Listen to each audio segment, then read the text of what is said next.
guys, welcome back for another homeschool prep tip. If you're just joining in, my name is Sarah and my husband Josh and I created Homeschool Curriculum Planner to help homeschool families plan, track, and document their homeschool journey with confidence. Over the past couple of videos, we've been working through some simple steps to help you get organized and ready for a new homeschool year. First, we set up our school year calendar, and then we added our courses and curriculum to the planning grid. Today, we're going to take the next step and start figuring out what a typical homeschool week might actually look like day to day. Now, this could be a routine or it could be a more detailed schedule.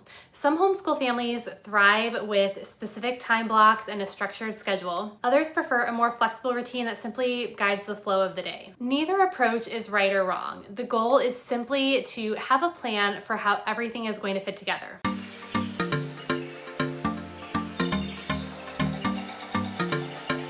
Having some kind of routine helps everyone know what to expect. It reduces decision fatigue for you as the parent because you're not constantly trying to figure out what's next, and it gives your kids a predictable rhythm for their day. Over time, that consistency can really help them become more independent because they know what needs to be done and when. It also helps you make sure all the things you want to teach and all of the curriculum you're using are actually going to fit into your day. When you can see your week laid out in front of you, it's much easier to spot potential problems, adjust expectations, and create a homeschool routine that feels realistic instead of overwhelming. While there are multiple ways to do this, I'm sure, here's the process I use each year to give you an idea and a starting place. First, grab a piece of paper and create a simple weekly grid. Fill in the things that don't move. Think about co-op classes, music lessons, sports practices, work schedules, or anything else that already has a designated time each week. Get those on the calendar first because everything else will need to fit around them. After that, add the things you do every day. So maybe that's lunch,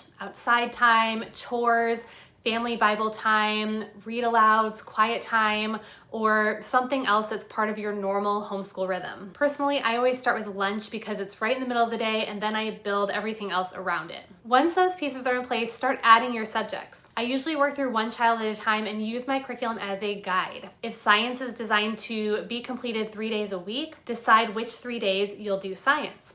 If writing is scheduled 4 days a week, choose those 4 days and add it to your grid. Finally, if you'd like to add specific times, now's the time to do that. Again, I usually start with lunch and work backwards. So for example, if lunch is gonna happen at noon, I can estimate how much time we need for our morning work and determine a reasonable start time for the day. By the time you're finished, you'll have a much clearer picture of how your homeschool week will flow and whether everything realistically fits into your schedule. And here's a bonus tip. Once you have your routine mapped out, type it into ChatGPT and ask it to create a clean, printable schedule for you. Then print it out and hang it in your homeschool space for easy reference. If you're using Homeschool Curriculum Planner, this is also a great time to explore the features you'll be using throughout the year. If you're currently on a free account, we'd love for you to consider upgrading to Pro at just a $27 one-time cost. And depending on your family's needs, you might also want to look at add-ons like lesson planning, attendance tracking, gradebook, or hours tracking. The more familiar you are with your tools now, the smoother things will be when your school year starts.